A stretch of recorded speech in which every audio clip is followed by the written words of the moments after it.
నమస్తే అండి. దేవసేన కథలకు స్వాగతం. ఈరోజు కథ ఈ పాపం ఎవరిది?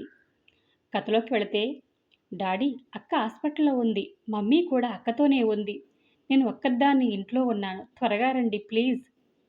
తల్లి నేను పనిలో ఉన్నాను. వచ్చేస్తాను. భయపడకు. అసలు అక్క హాస్పిటల్‌లో ఎందుకు ఉంది? ఇంతకు ఏమైంది? ఆతృతగా అడిగాడు అశోక్‌రావు కూతుర్ని. డాడీ అక్క ఆత్మహత్య చేసుకోబోయింది. మమ్మీ గమనించి అపోలోలో జాయిన్ చేసింది. అక్క ఆత్మహత్య చేసుకోబోయిందా? నాకెందుకు కాల్ చేయలేదు? మీ ఫోను స్విచ్ ఆఫ్ వచ్చింది. మమ్మీ భయపడిపోయి ఆటోలో వెళ్ళిపోయింది. అయితే మమ్మీకి ఫోన్ చేసి అక్కకు ఎలా ఉందో తెలుసుకో. అంటే మీరు రారా? ఇక్కడ గందరగోళంలా ఉంది. బయటికి రావాలంటేనే స్టూడెంట్స్ పేరెంట్స్ చుట్టుముట్టి ధర్నాలు చేస్తున్నారు. నన్ను బయట చూశారంటే చంపేసేలా ఉన్నారు. ఎలాగో దారి చూసుకుని వచ్చేస్తాను. నేను టీవీలో చూశాను. 17 మంది విద్యార్థులు ఆత్మహత్య చేసుకున్నారని చెబుతున్నారు. అక్క కూడా చనిపోతుందేమో డాడీ ఏడ్చేసింది అనన్య, అశోక్‌రావు రెండో కూతురు.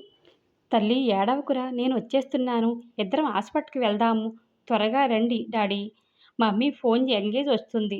తల్లి నువ్వు తయారుగా ఉండు. నేను టాక్సీలో వచ్చేస్తాను. తన సెల్ ఫోన్లో వస్తున్న నెంబర్ చూసుకుంటూ ల్యాండ్ ఫోన్ రిసీవర్‌కి రీడయల్ చేసింది అనన్య. ఫిలింనగర్ అపోలో హాస్పిటల్. అలజడిగా వచ్చిన అశోక్‌రావు ఏడుపు ముఖంతో వచ్చిన అనన్య రిసెప్షన్ ముందు ఆగి వివరాలు తెలుసుకుని ఇంటెన్సివ్ కేర్ వార్డులోకి వచ్చారు.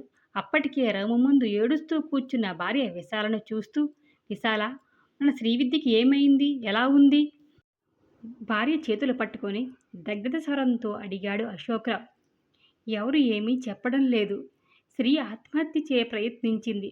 బాత్రూంలో టాయిలెట్ క్లీనర్ లిక్విడ్ తాగేసింది. ఎంతకు బయటికి రాకపోతే తలుపులు విరగ్గొట్టించి చూశాను. అప్పటికే స్పృహ తప్పి ఉంది. భయపడి ఆటోలో వచ్చి ఇక్కడ జాయిన్ చేశాను.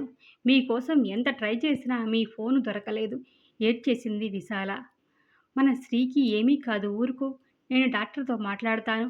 అప్పుడే బయటకు వస్తున్న డాక్టర్ని విష్ చేసి, డాక్టర్ గారు, నా పేరు అశోక్‌రావు, ఇంటర్ బోర్డ్ ఐసీఈ. మీ పేరు టీవీలో మారుమోగిపోతుంది. శ్రీవిద్య మీ అమ్మాయేనా? డాక్టర్ అదోలా చూస్తూ అడిగాడు. అవును డాక్టర్ గారు. తనకెలా ఉంది? ప్రమాదం లేదుగా? బేలగా అడిగాడు. ఇప్పుడే స్పృహలోకి వచ్చింది. బాత్రూంలో క్లీనింగ్ లిక్విడ్ సగమే ఉండడం మీ అదృష్టం. మీరు ఒక అరగంట తర్వాత చూడవచ్చు. అమ్మాయి దగ్గర ఈ సూసైడ్ నోట్ దొరికింది.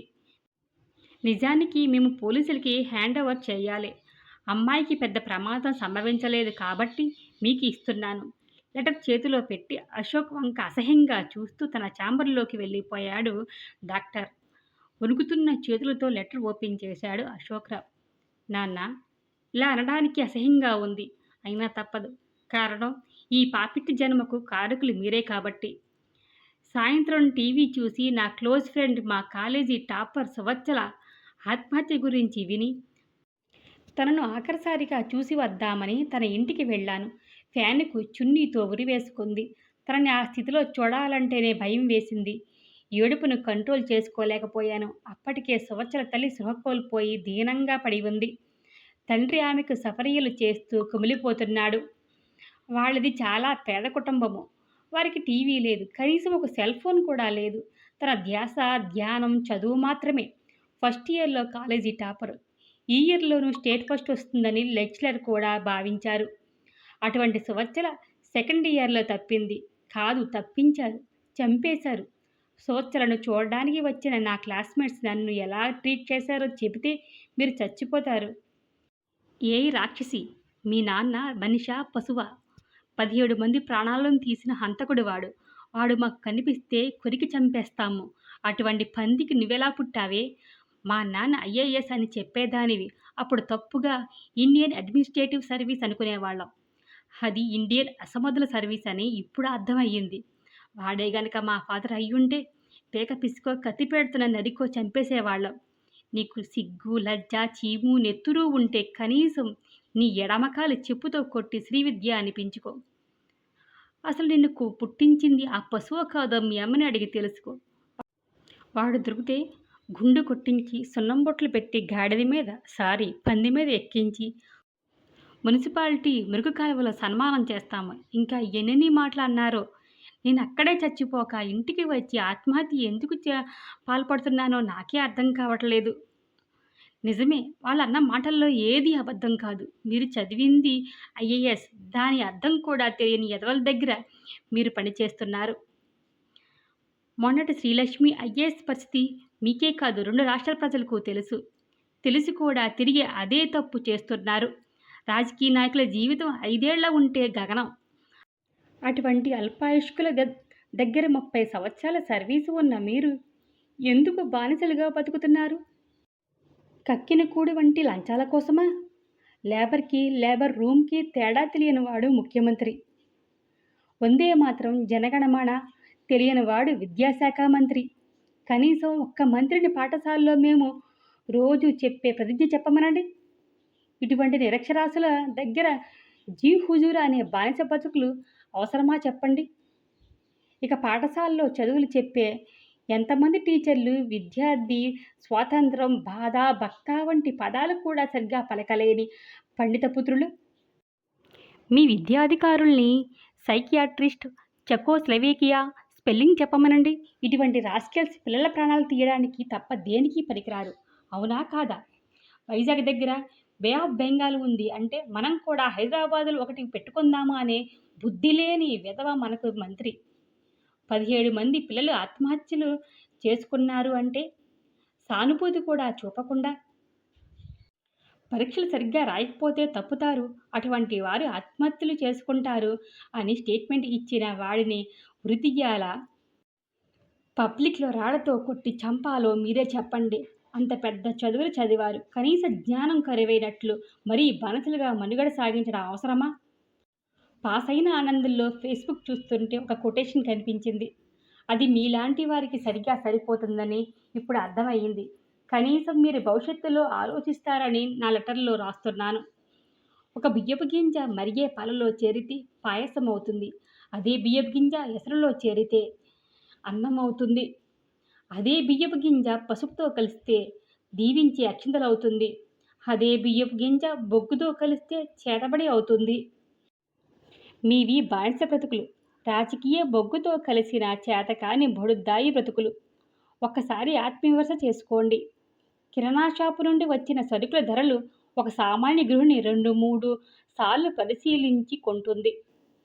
ఘనత వహించిన లెక్చరర్ పరిశీలకులు కనీసం ఒక గృహిణి చేయగలిగిన పని కూడా చేయలేక 17 మంది పిల్లల్ని పొట్టన పెట్టుకున్నారు. మిమ్మల్ని ఏమని పిలవాలో అర్థం కావడం లేదు.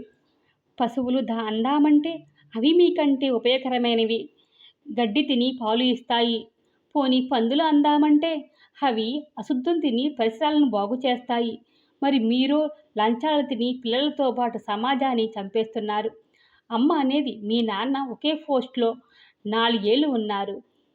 ఎంత సమతులు కాకపోతే ఎలా సాధ్యమయ్యేది అని. కానీ అమ్మ తప్పు చెప్పింది. మీ నాన్న ఎవరి కాళ్ళు పట్టుకోవడంలో సమర్థులో తెలుసా? అందుకే 4 ఏళ్ళు ఒకే చోట పాతుకుపోయారు అని చెప్పాలి. ఆలోచిస్తుంటే మీది కూడా ఒక బ్రతికేనా అనిపిస్తుంది. తొలుత బియ్యపు గింజ వంటి మీలాంటి ఎడ్యుకేటెడ్ ఎందరో బొగ్గు వంటి రాజకీయ నాయకుల కాళ్ల కింద నలిపైపోయి చేతబడుల వంటి చావులకు కారణమవుతున్నారు. మొత్తం వ్యవస్థను మీరు మార్చలేరు. కనీసం మీరు మారవచ్చు. ముందు మీ రాజీనామా లెటర్ని నా శవం ముందు ఉంచి నన్ను ముట్టుకోండి. లేదంటే నేను మీకు పుట్టని కూతురిని అవుతాను. మనం పుడితే తల్లి సంతోషపడాలి. సవ్యంగా పెరిగితే తండ్రి ఆనందపడాలి. ఆదర్శంగా బతికితే సమాజం సంబరపడాలి. చస్తే శ్మశానం కన్నీరు పెట్టాలి. జీవితం అంటే అది.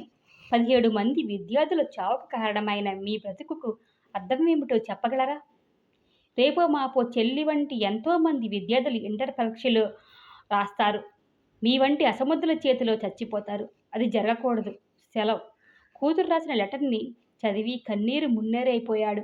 అప్పటికి సగం చచ్చిన అశోక్రావు తన ఛాంబర్ నుండి వస్తున్న డాక్టర్ని చూసిన అసహ్యపు చూపు సోలంపుటులా అనిపిస్తే, కూతురు దృష్టిలో అప్పటికే చచ్చిపోయిన అశోక్రావు రిసెప్షన్ ముందుకు నడిచాడు తన రాజీనామా పత్రాన్ని రాయడం కోసం కావలసిన తెల్ల కాగితానికి.